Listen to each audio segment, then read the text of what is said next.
Hello, good morning. You're watching QTV this morning. I am Ibrahim Abalde. It's good to be back again on this platform. This is the Thursday edition of QTV this morning.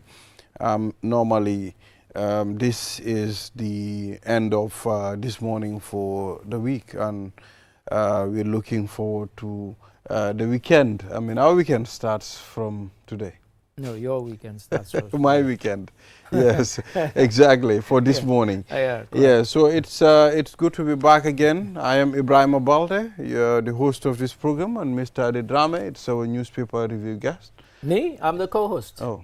I wanted I to think say Mr. Carr is I got that wrong. My bad. The co-host and Mr. is not fully awake. This I am not awake. He hasn't had his cup of coffee. I am not awake. Mr. Ade, the co-host. How are you? I'm very well, thank you. I'm very well, and I haven't had my regular coffee yet. In fact, I started it. I didn't finish it because I had to come and do the program. But you obviously haven't. But I usually say that this show is like a cup of coffee in the morning. I should wake you up. So hopefully in the next couple of minutes you should be fully alert. It will take effect. As you mentioned, we have once again Mr. Malik Carr, our Managing Director. He's our newspaper review guest. Mr. Carr. Thank you very much. Welcome. For me, I had my tea. I had a good breakfast, so I'm good to go. He's fully alert. So I'm fully alert. Yeah. Okay, cool. So what's on the show today, Balde? So we will take a look at the code as usual. And then what else? What else then, is on? We will be doing World Diabetes Day, and Aissatou Jallo and Fatou Sen would be here from the Diabetes Association of the Gambia. And of course, we will be talking to our team, our various reporters who are currently out of town. Julde Njai and Momodou Gachaka in the Saudi Arabia. Julde is in Brazil attending COP30. And, that's what we're going to have on the program. Our globe-trotting colleagues, Yeah, exactly. Yeah, so we were just discussing among ourselves what the proverb says. I mean, if money were to be found up in the trees, most people would be married to monkeys. And you would be the number one to marry to a monkey. Absolutely. They're just saying, if it were easy like that, people would do the most absurd of things in order to get it. And knowing you, Balde, and how you hustle to get cash, you would have had maybe several monkeys. I know. I think that's my own understanding of it. I mean, it's very much about, people chasing wealth. I mean, they've used money and they've used monkeys. But as you rightly say, it's about doing absurd things to chase material things. And for some people, material things and materialism rules their lives, to the extent where, sometimes they forget their morals and, they end up doing things that maybe they shouldn't do because, in pursuit of money, like, marrying monkeys. But it's really about the fact that people will do many, many things for money. And some people would do anything for money, things that they would otherwise say, I will never do this, and then, put money in front of them. I'll do it. How soon do you want me to do it? So it's as Malik said, it's about, the most absurd things people end up doing for the sake of money. But I don't know what your take is, Mr. Balde. And I should give out a shout out to George, my good friend in London, who wasn't very impressed with either the proverb yesterday about the bow and the arrow or our various interpretations of it. So George... what did he come up with? Actually he sent a voice message, which I wasn't able to read because I was rushing to come on the program, but we were still exchanging messages about it, even as I was leaving to come down for this program. We appreciate so that, I told him to watch. These are philosophical things that, that interpretation can vary. There is no one and as rule of and I think towards the end of yesterday, the more the merrier in terms of its explanation. That's right. And I think towards the end of yesterday's, I actually did say that if you were to give this proverb to 10 people, you'd probably get 10 different interpretations, and that's the beauty of it. Yeah, it's always loaded with wisdom. Well, this is it. Why these proverbs are so significant, because if you remember, I mean, as young people, if you were circumcised, I think as a school, you go through the rituals of growing up, and they teach you a lot of anecdotes, Right. a lot of proverbs. These were things that make you to mature and understand and be able to interpret things in a different way, different angles. So this is a tradition, particularly in African communities. So that is why, you know, it's a wealth of, you know, knowledge that is there, that is banked. So that is the reason why we explore it, we exchange ideas, and we get it from all corners of Africa. So that, you do. And in Sierra Leone, in Creole, we call it, you pull parable. You know, we refer to them as parables, you know, and it's these kind of, you know, snippets, quirky sayings that are open. Some of them are open to interpretations of all sorts. Some of them are very obvious. And you know, it's Leoneans are known for having short ones, you know, left pandem. So things like you see written on their vehicles. You know, they have all this. And it's interesting, the variation from culture to culture. And that's the beauty of it. In our sub-region, the Wolofs, we had somebody known as Kochi Barma. He was a man of wisdom, like the Socrates of, you know, the East, and he would say things that are very profound in terms of explaining the human being, you know, actions and activities in all areas, whether it's Romans or, you know, being smart and wise. It's like, you know, the parable, if you have an itch, you have to scratch it. Yes, literally they're talking about that, but also they're talking about you have a problem, you have to deal with it, you have to address it. Yes, exactly. There's a meaning to it. It's similar to proverbs. Yes, yes. So I've left my phone up, so George has probably sent us a message as we're speaking. So, you know, people have different way of viewing things. It's just like if I draw, maybe I've written number 9 on the ground. Okay, me standing this side seeing number 9, and Mr. Carr at his side, he's seeing number 6. You understand? So our brains have different ways of perceiving things and also trying to analyze things, you know. Sometimes we might think the other man's description of a certain thing might be wrong, but the individual is seeing it from another angle. And when you try to, you know, get into that individual's world, you try to realize why, I mean, he's seeing it differently. So, you know, they can be different. So my interpretation of this proverb, it's from my own point of view, it's telling me how individual can go into sacrifice for things that they think will benefit them. You understand? If a person can marry a monkey, that's an interest-based thing, you understand? Because the monkey can climb. At the end of the time, why am I marrying the monkey at the first place? Because I know the monkey will climb and get me the biggest notes, you understand? So it's more of an interest-based thing. In fact, is it not the nature of an individual, of human, to be an interest-based human? Yeah, there are arguments about that, you know, and that is the basis of ideological divide. When it comes to politics, you have people that are oriented towards believing in socialism, others are oriented in believing in capitalism. Capitalism defines the instinct of the individual to go and get things, when the other aspect, socialism, tend to focus on the collective aspect, that our selfishness is not necessarily inherent, but we have created it. So there are different schools of thoughts and arguments when it comes to human beings in terms of, you know, their attitude. And even in some things, even, for example, you might be somebody who is used to giving money to charity. And one of the reasons you do it is because it makes you feel good.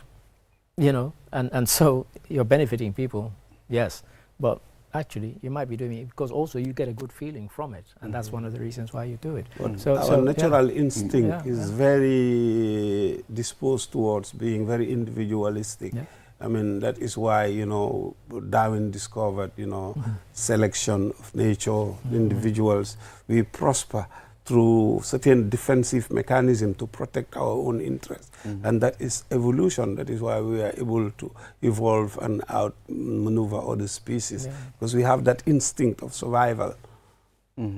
Exactly. I mean, I think that's it, Mr. Ade. I think this is it. I'll wait for George's response, because I did tell him to watch, so I hope he's watching. And yesterday, our colleague Ibrahima Jawara in the US sent a message, but it was late before before you got it. Yeah, Okay, so right. We couldn't read it out. And was it in response to the quote or something else? In response to many things. He sent me a couple of messages. Okay. You know, in connection to this program. Right. Okay. You know, so thank you, Ibrahima. Keep on watching. Yes, and at this point we'll take a short break, and after the break then we'll take a look at some of the headlines on the newspapers. We'll be back. Opticalia, Gambia's leader in optical care, with 5 locations offering the best in visual health.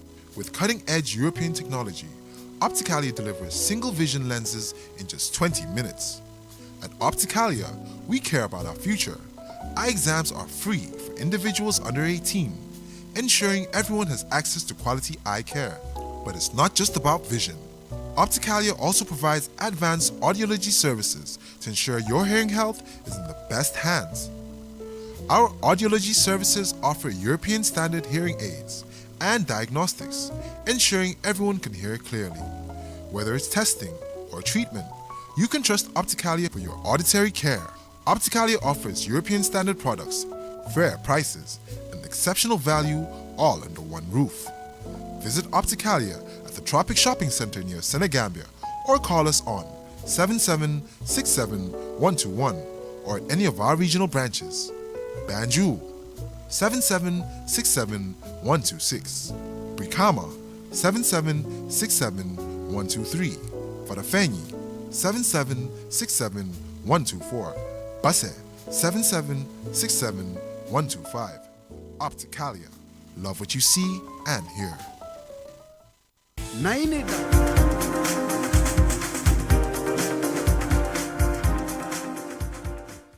We are back. You are watching QTV this morning. I am Ibrahim Abalde. Now let's head to the Standard newspaper. I mean, you know, we take a look at the main headline, which reads, Jammeh can't come unless I allow it, President Adama Barrow says. I mean, I think Jammeh got what he wanted. I mean, he wanted relevance. He wanted publicity. He wanted to be on the limelight. He wanted people to, you know, these are the things that he's been doing in the Gambia until we associated him with the Fridays. I mean, so it's happening, and he got it, Mr. Ka. He's provoking. I think he's provoking the president. Now the president is reacting and showcasing his power, that he's the commander-in-chief, and his decision is what would dictate or determine, you know, Jammeh's, you know, arrival to the Gambia. And I think that's a fact, because whatever he says in terms of if he comes, that they're going to arrest him immediately, or he's not going to allow any plane that brings him here to land, you know, that's going to be the case. There is no other way that anyone can do about it. So his voice is just telling him, I am the authority now as I sit here. So be mindful. Yes. Yeah, I think, you know, I know he says, unless I allow it, but I think the reality of the situation is Jammeh's situation has gone beyond the Gambia. It's now an international matter. And the fact that we've seen Gambians who committed crimes here in the Gambia being tried in other countries tells you that it's not just in the hands of the Gambia, and with all due respect, not just in the hands of the president. I know he says that, you know, he might allow it. And again, I've always given the example of what happened with Charles Taylor, when Nigeria said, oh, we will give him asylum to come and stay in Nigeria, and then they can forget about all the war crimes that he's alleged to have committed in Sierra Leone and Liberia. And the international community said, hell no. You know, a week later, he was arrested. I was there. I was in Freetown when it happened. They brought him to Freetown briefly, and then, you know, the British took him away. And he's languishing in a jail in England as we speak, you know, former president. So it's you know, it's out of our hands, really. Yeah, but what the president cannot determine is his fate. But coming to the Gambia, I think that he have the decision to say a plane is not allowed, this plane is not allowed to land on the territory of the Gambia, and he cannot enter here. Yeah. So he's showcasing that authority that you will come here at my behest.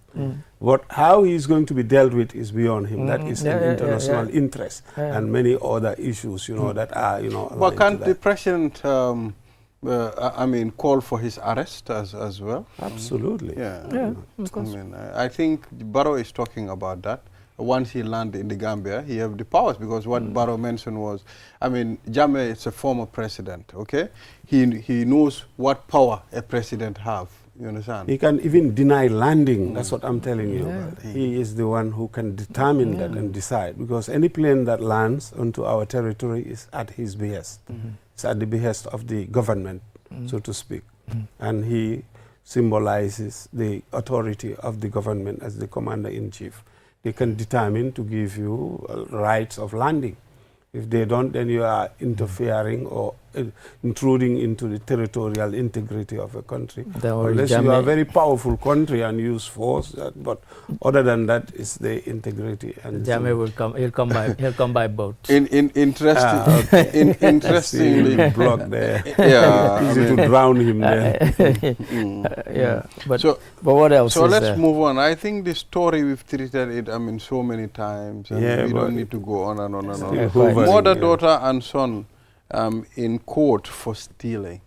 Is that a story we should discuss? Definitely. Come on, find another headline. Yeah, but it's on the papers. I know, but come on, there are more interesting headlines. It's on the papers. Stealing is so common. Mohamed Jah donates 15 million to tripartite funds. education trust fund. So these are trust funds so for... we were there yesterday. Education. Through the Q group, you know, Ajib Bank is funding one, QIT the other, and the QCell group. So it's something really laudable, and these are the sort of things that Gambians can do to impact and make a difference in the lives of the ordinary people. And there is nothing more onerous than education, you know, to put your funds to support, you know, the future generation into acquiring knowledge and then contributing in the country. So we say bravo to our very own chairman for making such a gesture and then leading the way. So it is something that we are very proud of, and we are very happy that he is impacting in more ways than one. You're right. I mean, any nation that does not invest in education is not a serious nation. And you know what the chairman did yesterday, you could see it kind of took the breath away of people who were there, the scale of it. But he also did it to actually encourage others in the private sector to say, look, you need to do this, because no country can develop if you do not educate your own people to take control of their own destiny. You know, and you know, you want to get to a point where we're not hiring civil engineers to come and tell us how to build roads and bridges. We're getting them from within, but at the moment as it stands, and also School of Architecture, it's only recently that we've been graduating architects, because you look at some of the buildings around, they're dreadful, and it's like somebody just scroll on the back of a cigarette paper, a plan, a design of a building, and then they put it up. There's one being built not far from where we are now, along Kairaba Avenue. I stood in a shop opposite and I thought, can't they see that the windows and the doors are not straight? And then somebody told me that it was being built by one of the biggest construction companies in the Gambia. I was horrified, but we need qualified people from within this society, and so we have to invest in education. I mean, you are right, but it depends, how, things work in this country too. In this instance, even chairman did this without any fanfare. He did it to even the surprise of many who were present at the time, and these are the type of things that you do deep down, without any, hesitation, in order to support. A very laudable gesture, and we congratulate him and the entire group. We are moving on. 18 more Gambians deported from Germany. The West now, they are not joking about, illegal immigrants or people who have not regularized their stay. So that is why we have to look inward to start really working hard so that we can accommodate our young people, so that there will not be the need for them to go out hustling under very difficult circumstances without any, documentation, ducking and diving. The police looking after you is very difficult. And it's very painful for most families that are dependent on those young men and women that are being brought back, you know, who have been working hard and I'm so taking care of their families, you know. I think it's very difficult. I mean, and part of the problem is that irregular migration and migrants have become the hot political potato in Europe. And so just seconds before I came on the show today, I was watching, I think, Channel 4, and they did a story, why is the UK trying to copy Denmark's hard line on immigrants? And so now all these European countries are like, oh, how come Denmark have got it right? And when they say they've got it right, you go there as a Gambian man, 20, 30 years ago, you say, I've come as a, you know, I'm running away from Yahya Jammeh or whatever. You could then send for your family to come. Now, they have totally stopped that. There's no family reunion. Even you say, I have 2 wives and 5 kids, they don't want to know. They will not allow them in. And that has really, it's kind of impressed. So even the UK Foreign Secretary has just sent a team there to Denmark to study how they've done. And that's what the article was about. And this is kind of part of that.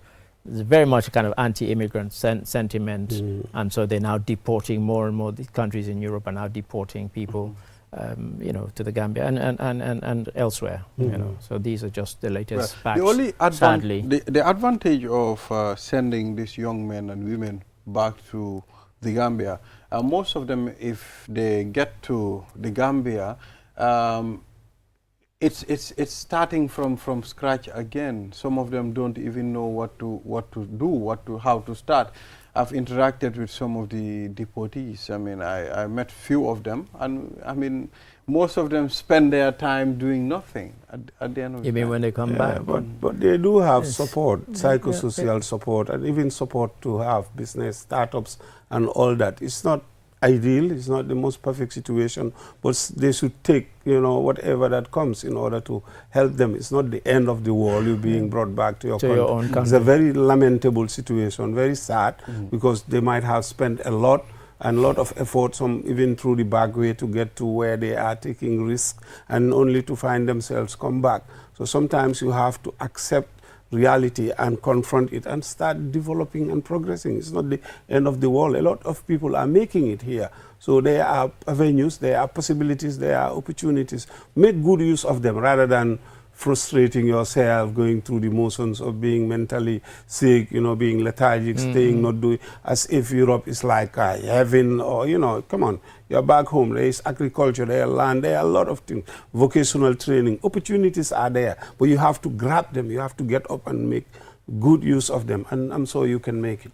And the likes of IOM, as Malik says, they're helping people when they come back, trying to help them to resettle. Sometimes they give them funds, and if you have a skill, try and learn a skill, or if they're vocational training. So they don't have to come back and be depressed. And it's interesting you raised this and this particular story, because just last night in the office, we were debating this very point. And you know, some of us were saying that, you know, for some of these people who come back, why have they not come back with skills? Yes, you've been forced to come back, but don't come back and be depressed. And then the conversation broadened out to, hang on a minute, why is it so many people from other African countries are coming to the Gambia to work, to start businesses? Well, Gambians can't see that, you know, and that's, you know, how the conversation developed. And it was like, you know, you look around, people from Sierra Leone, from Nigeria, Ghana, Guinea-Bissau, Liberia, they're all here. You can see them hustling. You know, by, and yet Gambians, you know, are thinking, oh, how do I get out? You know, and it's really a crazy situation. So yeah, as Malik said, they don't need to come back and be depressed. Don't you think it's more of an inter-exchange thing? Because if you go to other countries too, like Ghana, you will see Gambians there working. When you go to Angola, you go to Ivory Coast, you go to other countries, you see Gambians there. Oh yeah, I mean, nobody is denying that. But if you take it per population percentage, the number of Gambians trying to leave is the highest in West Africa. Yeah, the highest. By most of the time, we want to get to Europe. So yeah, of course, because migration is such that I'm not Gambian, I'm here. It's You know, just there this are, concept. it's, you know, Well, getting most of- rich quick. Yeah. yeah. You know, if you want to get rich quick, sometimes it can happen, but it doesn't happen for everybody. Yeah, quite. Sometimes the road to getting rich is rough and rugged, and not everybody is going to make it in life. Some would work hard, but what you owe to yourself is to get up in the morning and try and work hard every day, make it productive. If you do that, you will have, by steps, by strides, get somewhere. Either you acquire skills that will make you independent, that skills, that services that people would need. There are lots of services that people would need. Go and learn these skills. And now, there are a lot of training centers, vocational training centers, from the rural areas to here. So there is no excuse for any young person that really have great interest in developing. I think it's good that you mentioned skills. I mean, there was one boy, I mean, when he graduated from high school, and when his colleagues asked him, are you going to the university? He said, no, I'm not going to the university. He said, I want to go and learn skills. I want to go and learn how to install satellites, you understand? Surprisingly, when he went for that internship for 6 months, and today, the demand that that young man receives when it comes to satellite installation, I mean, it's a lot. He's always busy. Malik can tell you, in the UK, there are plumbers who earn more than doctors and lawyers. You know, and yet in the minds of some people, they're like, oh, I don't want to be a plumber. But no, I mean, you know, plumber you're such in demand, and electrician who can show that you are certificated. Trust me, you make a lot of money. And that's really, as we keep saying about vocational skills, learn a skill. Absolutely. And then go. I mean, when we had 5 boys who had been rescued from a boat in which 61 people had drowned, Troy interviewed them, and then in what is now Mr. Carr's office, we took them in there, and I was talking to them. Only one of them worked as a mechanic here, and they were hoping to get to Spain. And I said to him, did you get any qualifications as a mechanic? And of course, I knew what the answer was going to be. He said, no, I just used to work by one of these roadside sort of impromptu garages. And I said, and you think you're going to get employment as a mechanic in Spain? Spain has millions of qualified mechanics. You know, the other guy said he was an electrician, and the other 3 had no skills at all. They were just sort of hoping to find something.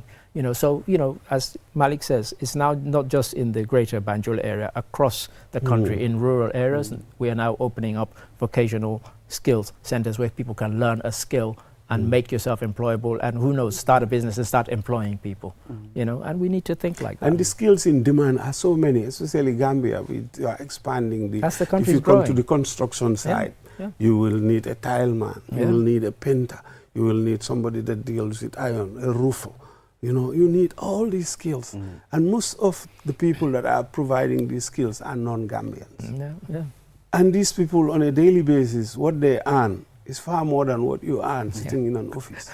I was amazed when the builders who were building our new Q building, I spoke to the Sierra Leoneans. They were 90% of them were Sierra Leoneans. Okay. They're earning more than my reporters. Exactly.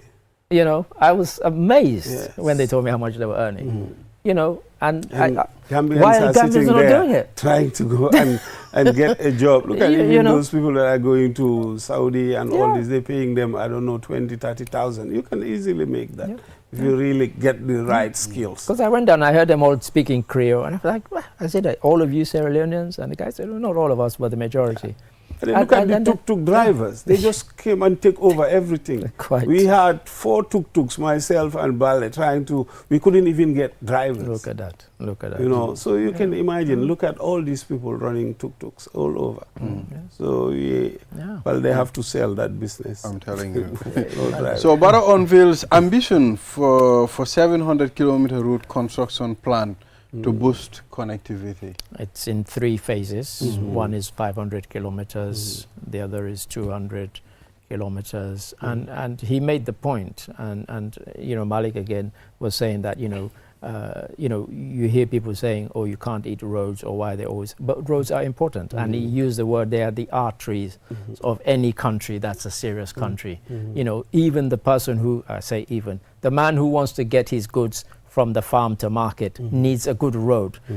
You know, I've used people are probably fed up of me mentioning that it used to take me 45 minutes to an hour to get to work. It now takes me 20 minutes. Why? Because I'm driving on good roads. You know, so roads are important. And for somebody who is a commercial vehicle driver, if you were making that same journey 3 or 4 years ago, you probably could only make 1 trip. Now you can make 5 trips in the same amount of time, and you're making 5 times as much money. Well, I mean, for some of us who've been plying the roads going up country using Sankole, Kunda, Makati, and going to Pasamas, we all know how hard it was for you to travel. But now you can use that route and come back in 1 day. You know, which for me, I taught in Pasamas. I keep telling you that even that time they were talking about Lamin Koto Pasamas Road. It never happened. Since independence, they have that project as a plan. So people tell you, this was already a plan. But but it was never built. It's never been built. It's been there. You know, but now, I haven't been there since the road was constructed. But people told me that you can easily, you know, move in and out very fast. And there is even a bridge.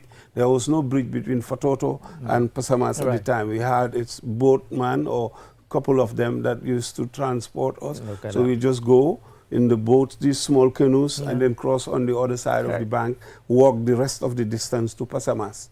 So you had Pasamas, Fulakunda, Pasamas, Mandinka. Then further down, you go to the other villages. I used to go and invigilate or supervise common entrance exams. You know, I used to have a bicycle on these rugged roads. You cannot imagine, you know. I have seen the terrain at that time, how hostile it was. It was very hostile. The sun extremely hot. If you go there, it looked like the Stone Age at that time. There is nothing there. So I cannot even imagine that road is already in operation. I would love to take a time off and then go and see. And if you go there now, you will be wow. I can imagine from what it was in those days up to now. It must be big. Coming from Basse the Bridge to Nyakoi Taiba to then Yero Bawol, then connecting Pasamas and Sarengai. I mean, definitely an amazing job. At the same time, I keep saying these things are linked. You know, you cannot do one in isolation of the other. That's why whenever I say, I emphasize on the productive sector, because you cannot build roads, you cannot afford as well. Affordability is important. And, you know, because we are paying for these roads, we must be able to afford them. How do we do that? That is the challenge of the government, to look at the programs, especially productive sector, you know, the agricultural side and other areas, so that they can all be interlinked. We can generate more revenue. It should not just be based on taxation, because taxation continuously means you are squeezing quid out of the lemon continuously. There has come a time it will dry up. But if the productive base is boosted, and then you can pay for all these things, then it's beautiful. That's great. That's what we are saying. It will. And as Malik says, and in fact, when we had the minister yesterday with Esonyasi in the morning, he mentioned the same roads that the president then mentioned. And he said it's all fully funded by, of course, how is it fully funded? By the fact that we pay our taxes, you know, and if we don't pay your taxes, but, you know, at some point, you know, there has to be a kind of productivity thing where, yes, you're paying your taxes, but, you know, can't keep squeezing the public, you know. But you had an interesting story, if we still have time for it, about the opposition being negative.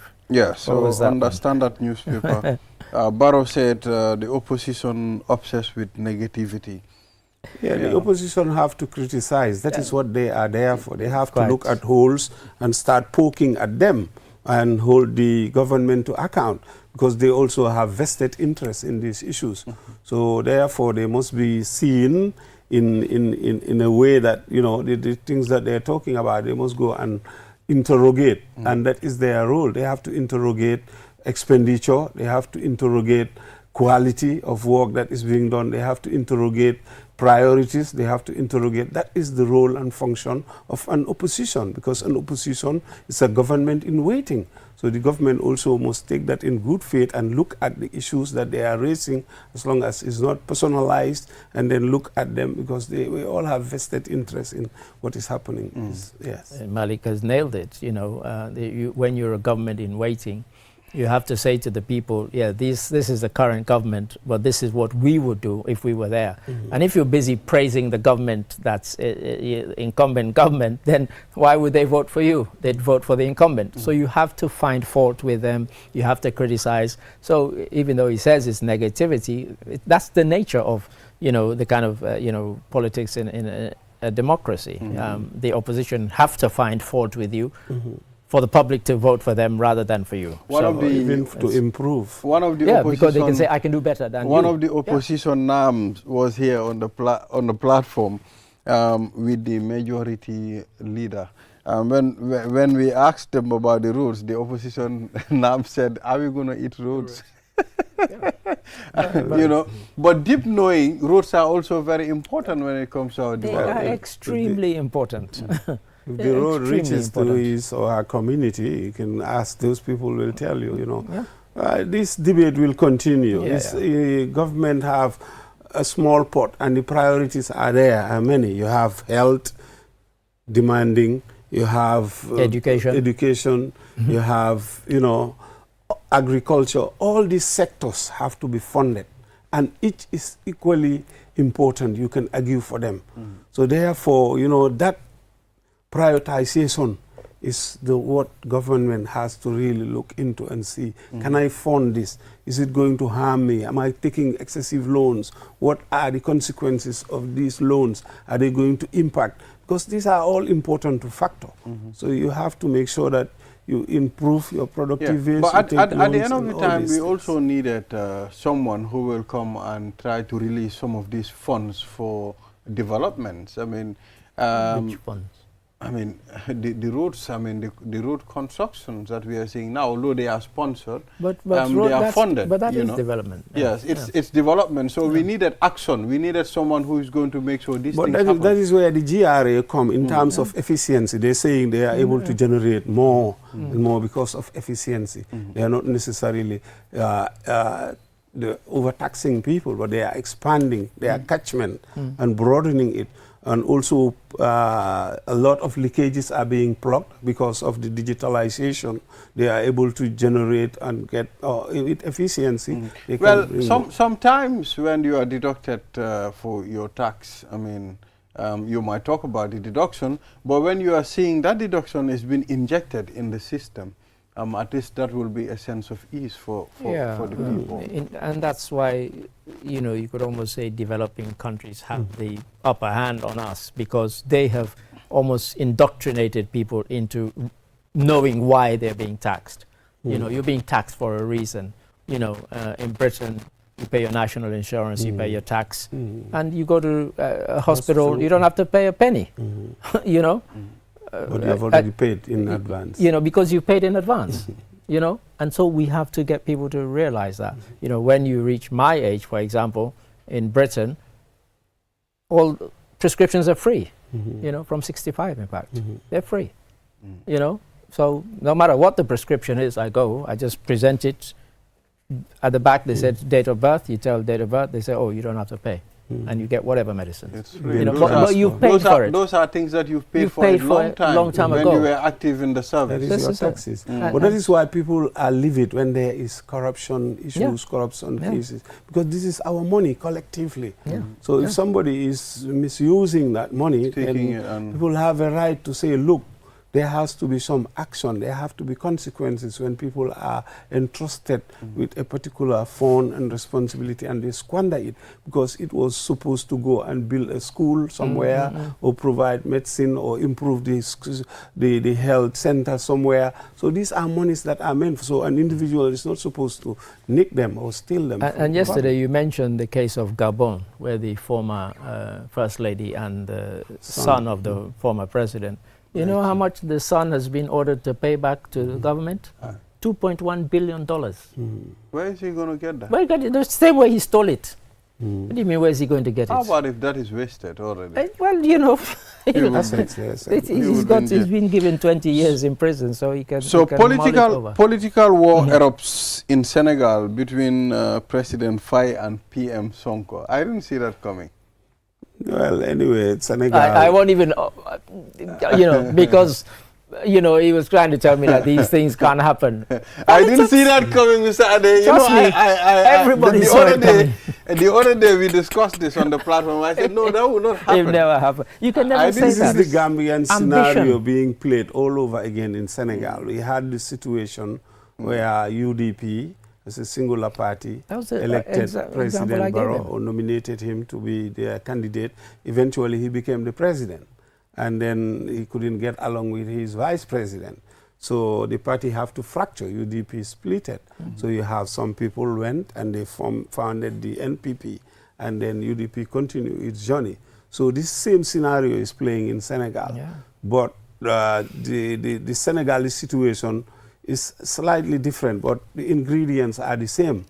Because we know that Ousmane Sonko is the charismatic leader, very, very dynamic, very progressive, very much loved by the youths in Senegal, who selected or nominated Diomaye, the current president, to head the PASTEF. So at the time they were in prison, so they had a coalition called Diomaye President. So this coalition is what they piggybacked on, with, of course, PASTEF, what was disbanded at the time. So PASTEF was non-existent officially as a registered party. So they had this coalition called Diomaye President. So they went ahead and then eventually won the elections. But now PASTEF, in the same scenario as we had with UDP, when they came to National Assembly elections, they said they don't want any coalition with anybody. They want to go it alone. And they constituted the majority in the National Assembly. So that division is there, that rivalry, because they say Ousmane Sonko still want to be president. And that's the point I was making to Balde, because some PASTEF members... We've almost exhausted I'll just end my sentence. Some PASTEF members were calling Diomaye the accidental president, and they're saying that he should not contest the second term. And that is what has led to this kind of thing, because some are saying he should. So, you know, it's... at the same time, the law does not allow Sonko to participate.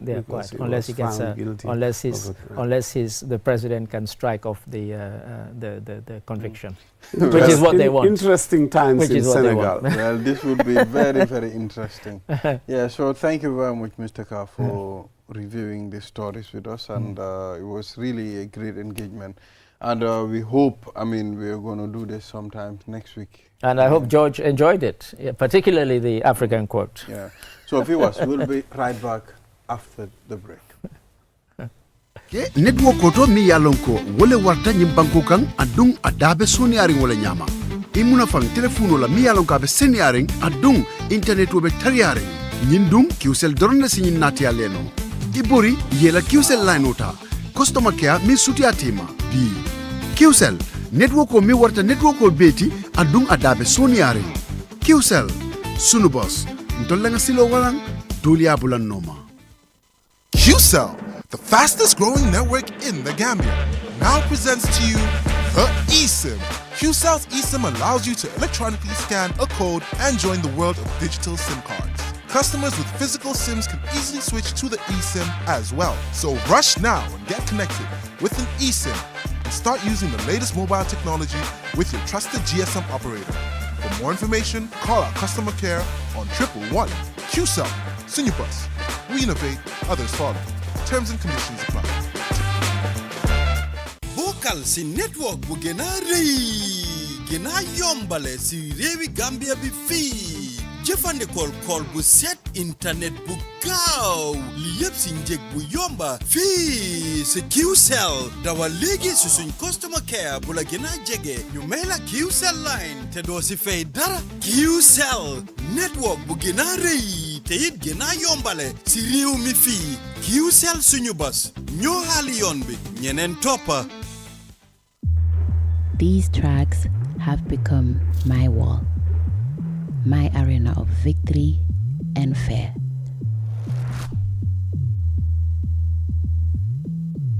I relentlessly walk, push, strain, and stretched.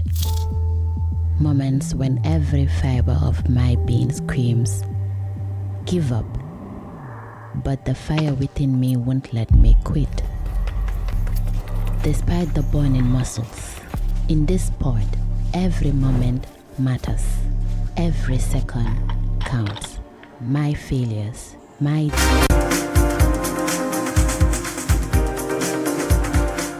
We are back. You are watching QTV this morning. I am Ibrahim Abalde. Now we will head to the third segment of this program, and we'll be discussing World Diabetes Day. And we have Aissatou Jallow in the studios. Aissatou, good morning. How are you? Good morning. I'm fine. How have you been?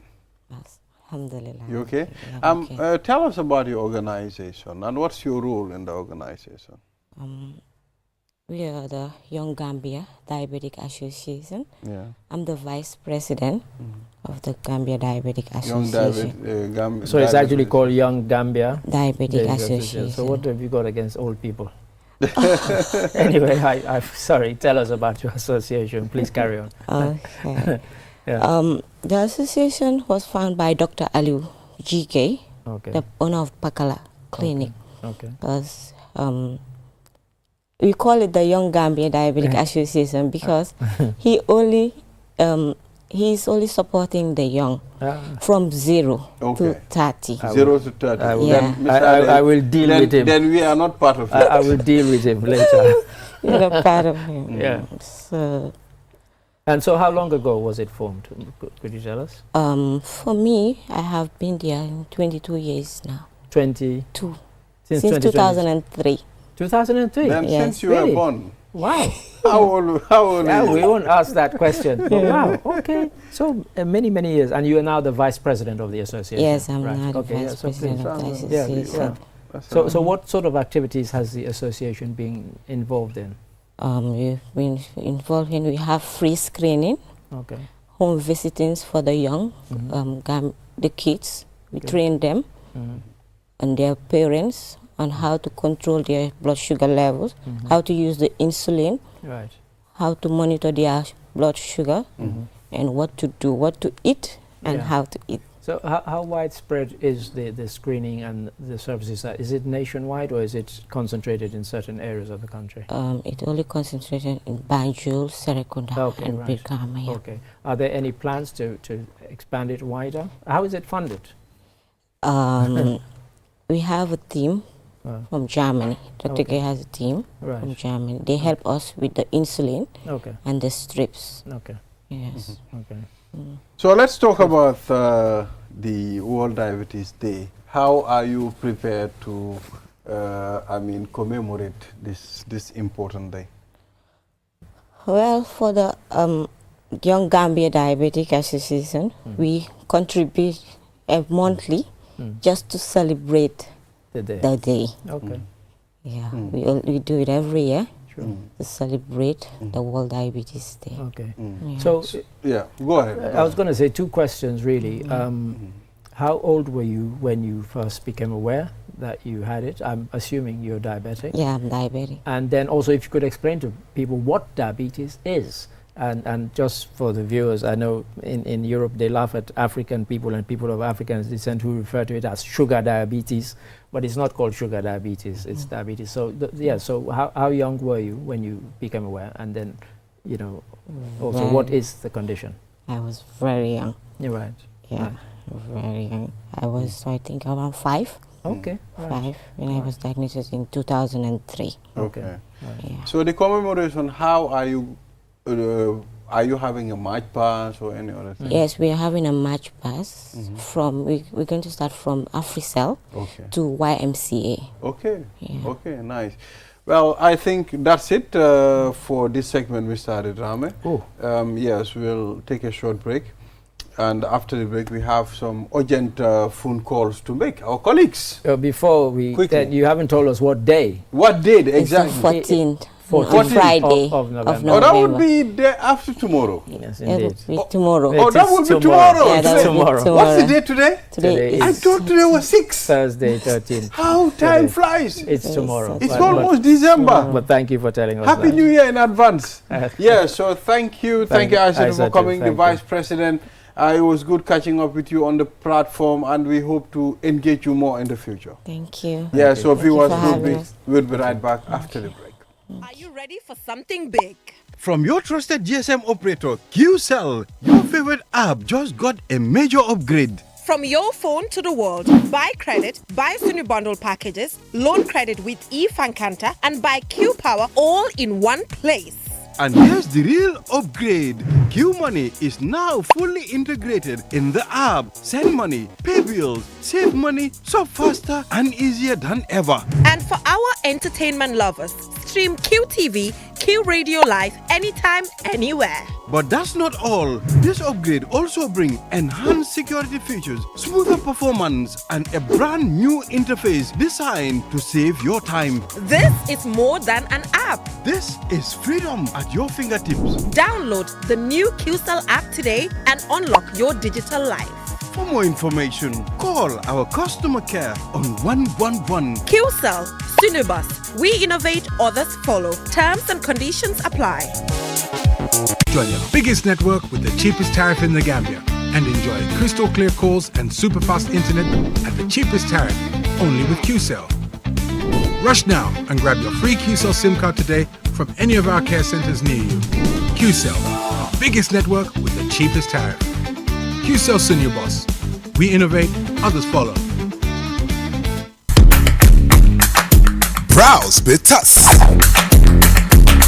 QCell brings you a promo like never before. Get unlimited internet for just $25 Cs. Yes! Recharge $25 Cs and enjoy the convenience of free internet from 1 a.m. to 6 a.m. every day with our Browse with Us promo. With this amazing offer, you can browse, stream, and download all your favorite movies for free. So why wait? Recharge $25 Cs today and enjoy free internet only with QCell between 1 a.m. to 6 a.m. For more information, call customer care on 111. QCell, Senior Bus, we innovate, others follow. Terms and conditions apply.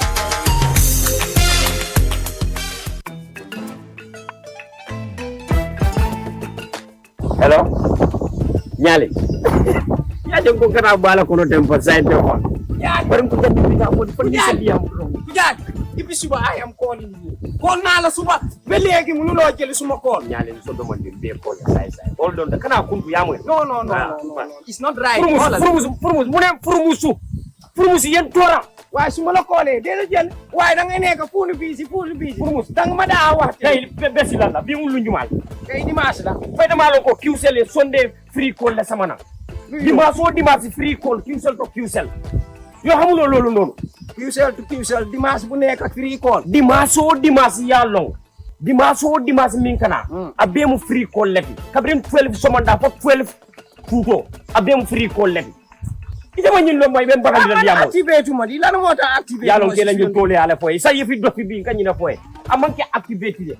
Hani free ko free lemu. Subscribe la wala. Gendang e man subscribe kutije. Ye crédit ko sang e man crédit ko sang. Sunday wo Sunday free call lemu. Ini momor ni diate. Ina sa diam ne. Ya long ko ne. Ima mo ñi kalam. No mere won na la way mi ratu ma boy. Holal dama bëggoon na dem géej ma dem ba Abuna Island waaye let me go back to my room call Rosalinda wax betas ngalo na koy yete yalla te dimanche lem le dimanche wanal akane la e bali la coji tala truly and so ya monde bi is suñu monde QCell bi is suñu boss ko ta ani wadi ta mo ngelinti na wala ga bye.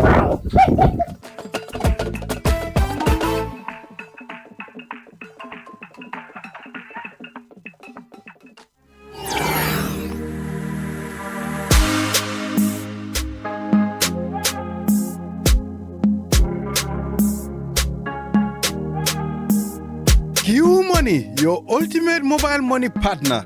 Cash in now and get credit bonus up to $250. Yes, $250.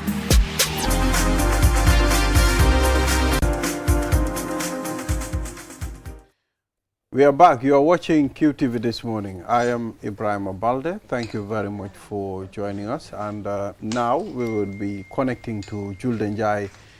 She's currently in Brazil to attend COP30.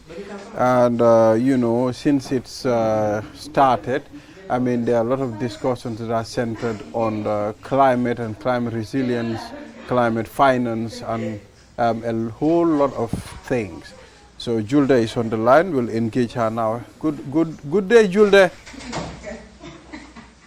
Good morning, Balde. Good morning, everyone there. Good morning. It's good to have you here. How is Brazil? Alhamdulillah, it's just so much with work and the heat here is very hot. But aside from that, Alhamdulillah. Oh, nice. Yeah, so can you delve into some of the discussions at the COP30? I understand, I know, of course, climate resilience will be talked about, and of course, climate finance also will be mentioned. So can you take us through? Yeah. Like you rightly mentioned, Balde, but before delving into climate finance and all of that, let us talk about the young people who actually held a protest on Tuesday at the premises of COP30.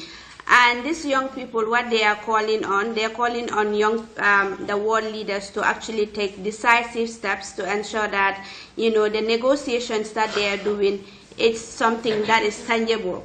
And these youngsters, they are indigenous groups, they are people, climate change activists, and the protest actually erupted into tensions and resulting into the clash between the security officers and those that are protesting. And as a result, one security guard on the ground was injured.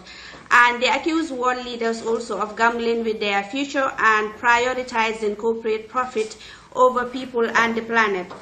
Now, what these young people are also calling is for real solutions led by communities, not policies that protect corporate profit and shareholder interests. So many of the young people that we spoke to were frustrated because they're saying that after 30 years of UN Climate Summit, the world has yet to see tangible solutions that center on people and ecosystems. The group is also organizing a People Summit parallel to the COP30 to present alternative climate solutions from grassroots and indigenous communities. Now, during the opening session of COP30, Brazil's President Lula highlighted the fact that indigenous peoples are central actors in protecting the forests and also tackling the issue of climate crisis. But thankfully, we've seen that yesterday that has been resolved, and still young people are protesting, but it is now under control. Exactly. So, I mean, we've also understand the Gambia signed an MOU with Azerbaijan, and this is something very significant. Take us through. Yes, Balde, before I take you through the MOU that was signed between the Gambia's Minister of Environment, Rohi John Manyang, and that of her counterparts in Azerbaijan, I will take you to a very important moment that really took place on Tuesday, because Gambia's, for the first time, a Gambian youth has addressed the opening plenary of COP30 in Brazil. And she is Khadijatu Cisse, a lead coordinator of Al-Qaeda Gambia. She also represented the world's children and youths under the banner of Yongo. And Yongo is the official youth constituency of UNFCCC. Now, in Khadijatu's address, she calls on leaders to take bold action to actually safeguard the planet for future generations. And this is very, very important for the fact that this is the first time since Gambia has been partaking in COPs. This is the first time a young Gambian has the privilege or opportunity to address the opening plenary. And this is really historic because young people are also, like the protesters, are calling for solutions, to climate justice and ensuring that young people are included in climate justice and the fight against climate change, which I think is very, very important. Now, coming back to what you are saying about the Baku Hub annual high-level dialogue on Wednesday, Gambia's Minister of Environment, Climate Change and Natural Resources, Rohi John Manyang, actually signed a memorandum of understanding with Azerbaijan to advance cooperation in climate resilience, adaptation, and ensuring that there is sustainable development under the framework of linking climate action with peace and security. So this is very, very important for the fact that it will enable Gambia to access some finance. And you know that Gambia, we are a vulnerable country. Sea level rise is there. We are dealing with floods and all other climate crises like other countries. So Gambia, this is very key as far as Gambia is concerned. But to shed light more on this, I have with me here the Minister of Environment, Rohi John Manjang, and she will actually take us through the importance of this very important MOU and what it means for the Gambia Balde. Yeah, so we would like to ask her what are the specific areas of cooperation that are mentioned on this MOU. Good day, Ma. This is Balde speaking, and it's good to have you on QTV this morning.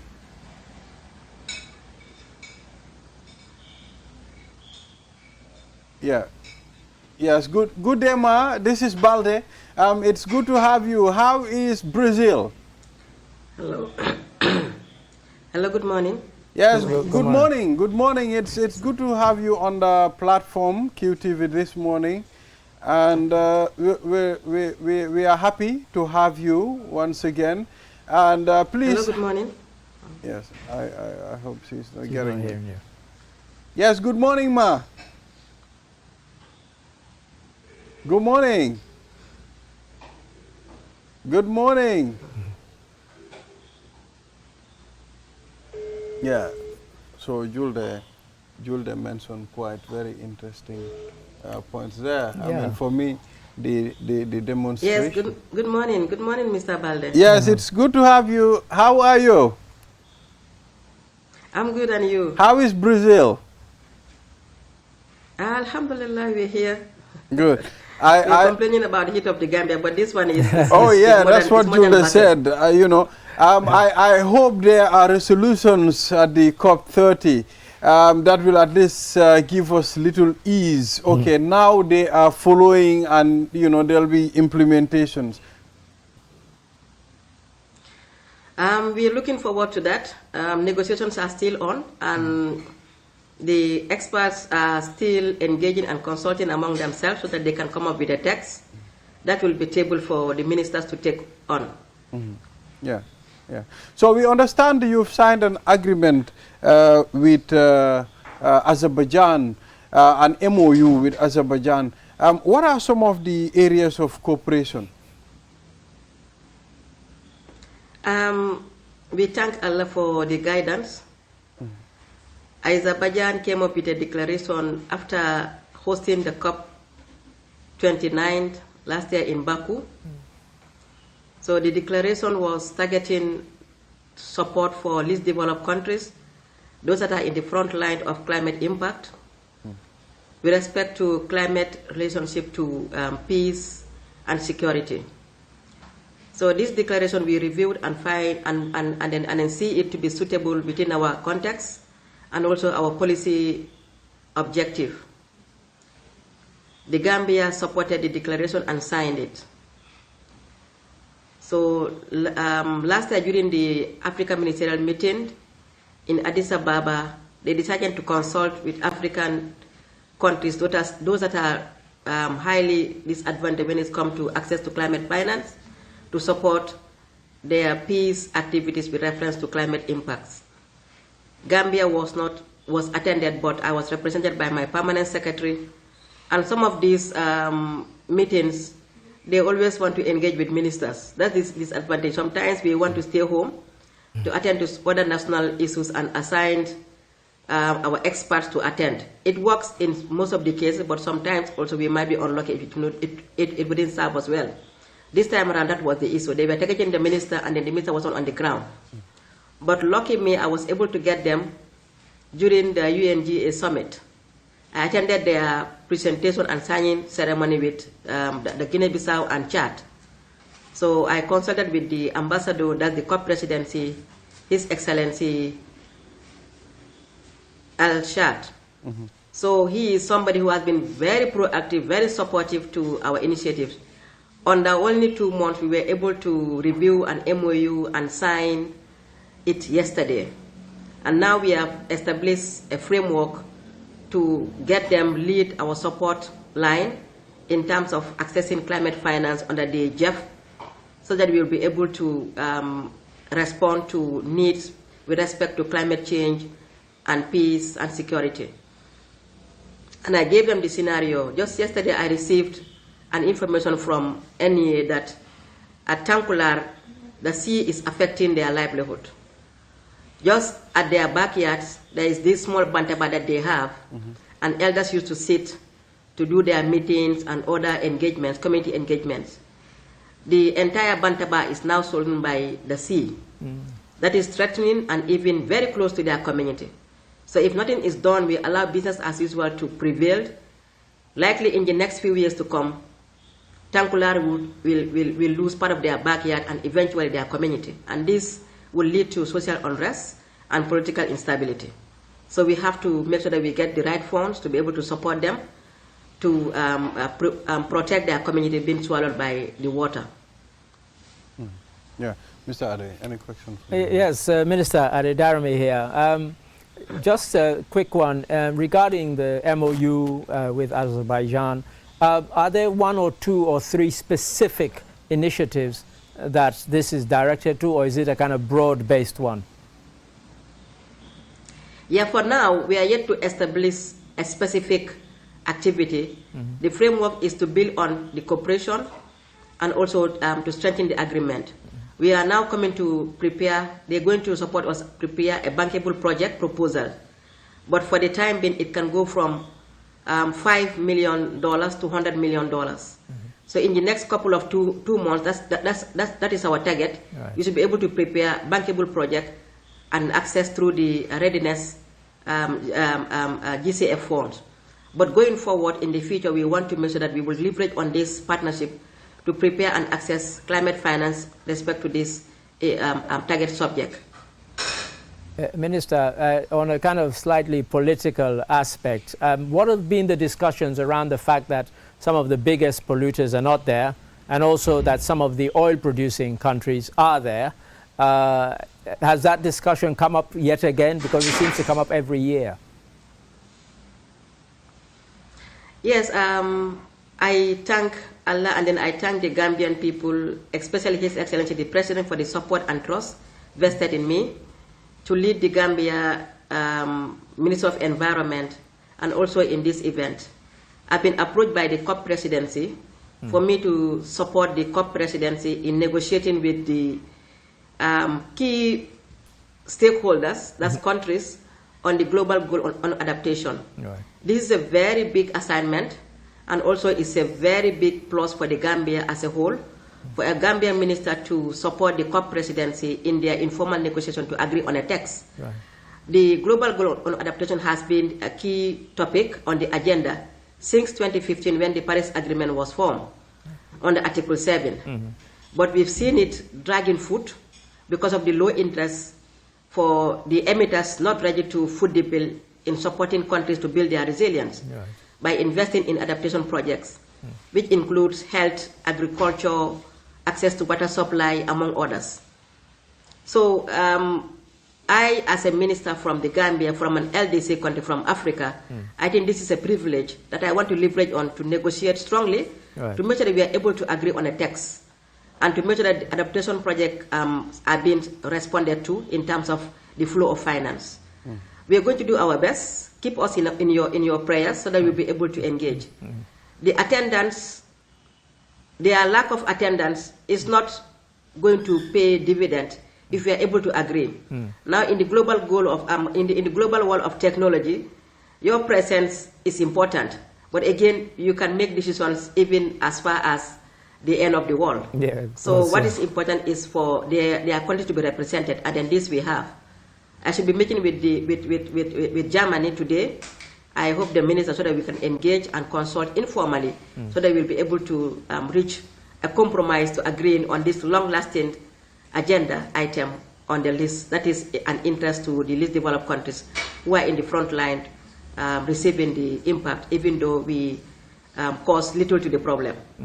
Thank you, Minister. Now, just very quickly, yesterday we saw you on a panel that you were engaged in what seemed to be very animated discussions. Unfortunately, due to sound problems, we were not able to bring it on our news, not all of it. And I just wondered if you could just update us, the viewers and the public, as to what the discussions were, what some of those points were that you were making on that panel, when you were on that panel. Yeah, that is it. It was an informal engagement. We even asked them not to cover it, but you know the media, they are always curious. They want to take every bit and pieces of our engagement, which is important too, because they are representing the Gambia. Of course. And to make sure that everyone that matters in the Gambia is in the know, even though they cannot come. We are just representing the entire country. It's just an informal engagement with the COP presidency. Okay. They called the Gambia minister because South Africa was supposed to step in. But unfortunately, South Africa, there is a reshuffle with their cabinets, and the minister on the ground cannot continue engaging in COP because he is no more the minister. So I've been asked to step in. I know they will try to get a second minister to support in this important engagement. This is the most important, because if you are able to break heads and then get things agreed on a balanced nature, then we'll have a smooth ride in the final leg of this consultation. Because that is where the negotiations are heated, when we do not agree. So it's important we agree on a text now, informally, so that by the time we reach to the final ministerial consultation, we're able to have a smooth landing zone and an exit to conclude on the final decisions. We're looking forward to that. Minister, talking about looking forward, if I were to say to you, come the end of COP30, what would be some of the things that you would like to see decisions made on globally and also in respect of the Gambia? On the Africa interests as a whole, our key priorities are includes the global goal and finance, which is a key priority. Technology transfer, that's capacity building, is also a key priority. But all this sum it up, what is important is finance.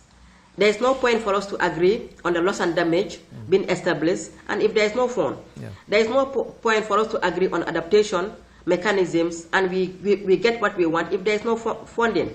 There is no point for us to agree on mitigation, on energy resilience, if there is no funding. So the elephant in the house is funding, which last year we were able to at least massage the truth in terms of agreeing on a final note, which we are not happy. The African team and the least developed countries believe that the emitters are not ready to take the bull by the horn. But then we can only leverage on opportunities with these consultations. It's a matter of give and take. It's a matter of disagreeing to agree. So we are not losing hope. This time around, knowing that science has already proven that from the scientific reports that what we need to finance our climate change impact yearly is 1.3 trillion. So if we are talking about billions, we are not very close to what we want. But again, it's good to start, because from COP15, we agree that the Paris Agreement has laid down a very robust policy and political instrument for all of us to be seen into this and to balance our interests. And that's why we always leverage on this Paris Agreement, Article 9, which is difficult for us to maneuver, because we agree that in as much as we have our collective responsibility, but we have different capacity and different responsibilities to some extent. So therefore we have to agree that our responsibilities differ and our capabilities also differ. So on this note, we also have to make sure that we attend to the solutions at different levels. Like the Gambia, in this sense, we are able to produce and prepare an acceptable net zero targets within our NDC and our long-term strategy. So that is how far we can go as a least developed country. We promise the world that we'll be able to reduce emission by 49.7%. And within this, around 3% is only for the country to take on. That is within our own national budget. But the entire almost 45 should be financed. So imagine about $4 billion US. If only 3% is for the country, and the rest of it is all to be conditioned on finance. So if you are not able to get access to finance, then there is no solution. So it's one thing for us to have our NDCs, also have our national adaptation plans, but if there is no finance, then there is no solution. I think the key is getting finance. They have to be ready to foot the bill. And I think if they are ready and willing, they should be able to foot the bill. We have seen instances when we are developed countries were able to mobilize billions within 1 year to support an agenda item that suits their interest. Yeah. So if they also have interest in it, they should be able. They should be able to foot the bill as well. Thank you. So that is where we are negotiating on. We want to make sure that we continue the talking. I think we have to be positive that we can agree because it has taken 30 years for most of these items to be agreed upon recently. So we are hopeful that very soon we'll be able to agree. It's just that we cannot wait. We are now behind time. We are racing with time, and we need to get the finance to be able to implement all these targets that we have at individual levels. Thank you very much, Thank Minister, you, Minister. for Thank talking you. to us. Yes, indeed. And it was by the way, what time of I'm happy to be part of this. What time of the day is it there where you are? What's the time there? We are all about after 7. Gambia is 3 hours ahead. Well, it's not too bad. Yeah. Thank okay. you. Thank you very much. Thank you very It's much. not too bad, but here is warming. Yeah, so I It's hear. really warming. Thank you. Yes, well, Thank you, Kid TV, for giving me the opportunity to also bridge the gap between the Gambia and Belem. Thank you very much. You're Thank you, welcome. Minister. Yeah, Thank so, you. I mean, that's the Minister of Environment there. Now we will head to Saudi Arabia. We have where a we have man our in Saudi. colleague Momodu Gachaga. He's already attending the All Islamic Games, and you know, quite very interesting. Yes, indeed. So we have Gajaga on the line. Yes, good day, Gajaga. Yes, good afternoon, Ibrahim Balde from Riyadh, Saudi Arabia. Yes, how are you doing? I'm very well, thank you. It's been fantastic event, good atmosphere, at least a little cold. Oh wow! Yeah, What? much better It's than the different weather from I Brazil. left in We're just coming from Brazil, and we are told it's really hot in Brazil at the moment. Correct. Exactly, I had the minister talking about that. Which is a weather that is not friendly as far as I am concerned. So here in Saudi Arabia, it's a little bit much better. Wow, this is the first time I'm hearing Saudi Arabia. At least the weather is cold. We don't associate Saudi Arabia with cold weather. Yes, at this time of the year in November. Yeah, it's quite cool. Yeah. So please take us through what's happening at the All Islamic Games. Yes, so the Islamic Solidarity Games 2025 has been very much interesting. As far as the Gambia is concerned, yesterday was the turn of karate, and Emmanuel Mendy took to the karate field and went on to fight first against a Mauritanian, Mohamed Gay, and he won that fight very easily. We were all surprised. He won by 9 points to 0. And the fight just lasted a little over 2 minutes. He's been fantastic. He came in to this competition as a first-timer. He has never represented the Gambia at international competitions of this magnitude. And he went on to win easily. But so unfortunately for Emmanuel Mendy, in his second fight, where there is an important place to get to the quarterfinals, and then in that quarterfinals, probably when he reaches the semifinals, there would be a place for at least to get a medal somehow. He started the fight. After a few minutes, he injured himself. He landed awkwardly on his leg and twisted his ankle. So you were giving some little time. The doctors came in, treated him, trying to see. He stood up again, trying to be strong and wanted to get back. But unfortunately, twisted ankle, we all know, could be very, very tough. It's almost impossible for him to continue. So he had to be stretched off. So that was the unfortunate bit of it. He started on a very high note, very optimistic, exuberant, fiery style. But in the second one, hugely disappointing that his tournament or his competition has to end in such a way. And Gajaga, he was stretchered off. Have you been able to find out how the ankle is and how he is today? I will find out about that later. Okay.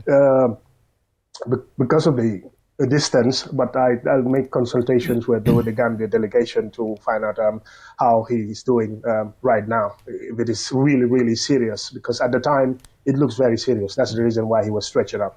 Okay, and Gaj, you also spoke to the chef de mission, and he sounded very optimistic. Why was he so optimistic about our prospects, particularly in athletics? Well, because yeah, for him, athletics is like basically our major sports in these kinds of events. That's where we do well. And knowing that, previously it is Gina Mariam Bas Bite who won the gold medal in this activity for the Gambia 4 years ago. And this time he talked about it. Unfortunately, Gina Bas is not going to be part of the show. Not long ago, she's a mother. And, she started training, of course, recovered and started training, but not very well up to get to the competition level. But there are youngsters who replaced her in these Islamic Solidarity Games who are going to compete. Of course, the athletics is going to start from the 17th to the 20th, the 100 meters, the 200 meters, and the 4x100 meters. Exactly. So, any other thing, Gajaga, before we close this segment? So there are no activities for the Gambia today and tomorrow, Friday. But on Saturday, it would be turn of Marie Senebu, who is going to represent the Gambia in the 53-kilogram category in Taekwondo. Oh. And she resides in the United States of America. So she's traveled to come over to the Gambia in the game for the very first time in Taekwondo on Saturday. So you say no activities for the Gambia today. So does that mean you're going to be doing some tourist sightseeing or something? How are you going to spend your day? Or are you just going to relax and recover? Maybe I'll try to relax and recover, because yesterday when I left my accommodation, it took me like almost 12 hours to get back again. There's quite some distance, and you have to go through a lot of places to be able to get something at least. Yeah. All right. So thank you very much, Gajaga, for talking to us on QTV this morning. And keep on sporting. Thank you very much. Always a pleasure. As somebody always says. Right. So, Mr. Adedrame, that was really interesting. That was interesting. Yes, and so Gaj has been keeping us abreast of how the Gambian athletes are doing at the Games. And as he says, traditionally, Gina Bass has brought home a medal, usually gold, but she's not there. Well, the feeling of knowing that Gambia is represented by people in this type of games, it's a good feeling. I mean, there were competitions that Gambia doesn't even attend because of the people that are supposed to participate. Yeah, I mean, and it's quite a big games. I mean, there are 57 countries taking part, so it's not a small event. And, I've been following online because there's a very good website, there's a very good YouTube channel. And you're right. I mean, it's good that Gambia is taking part in this, and the competition is of a very high standard. So I'm glad to see us there. So thank you. This is all we have, Mr. Ade. We'll be back here next week for another edition. Inshallah. Yes. Until then, have a wonderful day. Bye.